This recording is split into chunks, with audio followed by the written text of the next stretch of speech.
کسی بھی لڑکی یا لڑکے کا کسی غیر جنس کے ساتھ نکاح نہیں ہو سکتا۔ اس طرح کے بے شمار کیس آئے ہیں کہ لڑکیوں کے ساتھ جنات وہ کام کرتے ہیں جو ایک خامد اپنی بیوی کے ساتھ کرتے کیا کہہ رہے ہیں آپ؟ یہ کیسے وہ یہ حقیقت پہ بہت ساری لڑکیاں روئی ہیں اس بات، کسی کو بتا بھی نہیں سکتے کہ ایک نوجوان لڑکا تھا کہ اس لڑکے کے اوپر ایک جننی عاشق ہو گئی تھی اور جننی کے ساتھ اس کا ملاپ کئی دفعہ ہوا۔ وہ جب آتی تھی تو اس کی معشوق کی شکل میں آتی تھی۔ لڑکے کی شادی ہونے لگی تو وہ اس کے اندر حاضر ہوگی، کہنے لگی کہ شادی کرے گا تو میں اسے مار دوں گی۔ مفتی صاحب، میں اپنی نوعیت کا اس پوڈ کا سب سے مشکل اور عجیب سوال آپ سے پوچھنے والا ہوں، اور یہ عجیب واقعات اسی معاشرے کے اندر ہو رہے ہیں، ہمارے تک رپورٹ ہے، لیکن علم نہیں ہے، تو آپ بتائیں گے کیا جنات کا انسانوں کے ساتھ نکاح ہو سکتا ہے؟ اور کیا یہ لوگ کرتے ہیں یہ کام؟ جنات کا انسانوں کے ساتھ نکاح نہیں ہو سکتا، انسانوں کا جنات کے ساتھ نکاح نہیں ہو سکتا۔ کسی بھی لڑکی یا لڑکے کا کسی غیر جنس کے ساتھ نکاح نہیں ہو سکتا۔ یہ یہاں تک تھی بات نکاح کی۔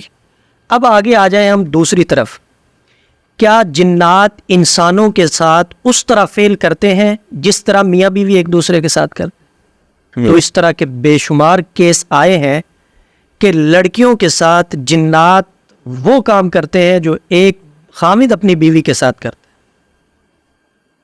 اور اللہ رحم کرے۔ کیا کہہ رہے ہیں آپ؟ یہ کیسے وہ یہ حقیقت پہ ہوئی ہے۔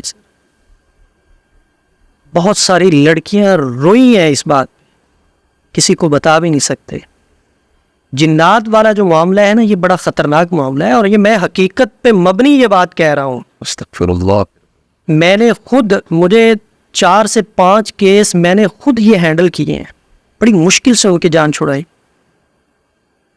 اور یہ ایک ہمارے قریب میں واقعہ ہوا تھا کہ ایک نوجوان لڑکا تھا، اس کی دوستی سی کسی لڑکی کے ساتھ۔ اب کیا ہوتا تھا کہ اس لڑکے کے اوپر ایک جننی عاشق ہو گئی تھی اور جننی کے ساتھ اس کا ملاپ کئی دفعہ ہوا۔ اب وہ جب آتی تھی تو اس کی معشوق کی شکل میں آتی تھی، انسانی شکل میں آتی، انسانی شکل میں۔ بس وہ دھیرے دھیرے راز کھلا، لڑکے کی شادی ہونے لگی تو وہ اس کے اندر حاضر ہوگی، کہنے لگی کہ شادی کرے گا تو میں اسے مار دوں گی۔ تو وہ بڑی مشکل سے معاملہ حل ہوا تھا۔ یہ اس وقت مطلب ہم پڑھتے تھے تو یہ ہمارے استاد سے، شہید فی سبیل اللہ حضرت مولانا قاری محمد اسماعیل صاحب نور اللہ مرقدہ، یہ مسئلہ انہوں نے حل کیا تھا۔ باقی جو لڑکیوں کو جنات کا تنگ کرنا ہے، اس کے تو بہت سارے کیس میں نے خود ہینڈل کیے ہیں۔ اللہ پاک بچائے ہر ایک کی بہن بیٹی کو اس پریشانی سے۔